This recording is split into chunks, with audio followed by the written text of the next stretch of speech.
කොල්ලගේ result එක A3යි. A3යි. ගෑල්ලගේ result එක S3යි හෝ S2යි හෝ ඔහම අඩු රිසල්ට් එකක්.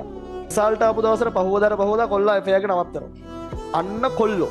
අයියේ දැන් තමන්ගේ පන්තියේ ඉන්න කෙල්ලෙක් නම් තමන්ගේ සබ්ජෙක්ට් ටික නම් කරන්නේ උඹලගේ සම්බන්ධතාවයේ තියෙන්න ඕනේ මේකටනේ අත්තට වෙනේවට තිබිලව නැන්නේ.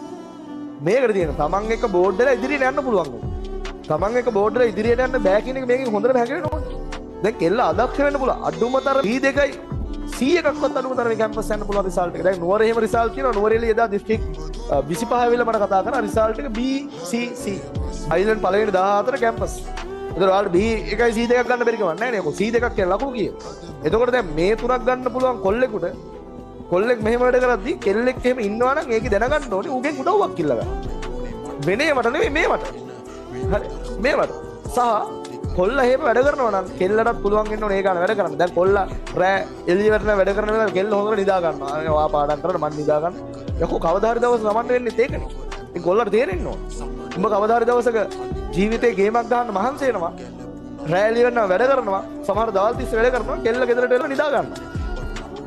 බෑනේ කරන්නේ. තමන් එක බෝඩ් දෙන්න තමන් තරම මහන්සි වෙන කෙනෙක් ඉන්නවා.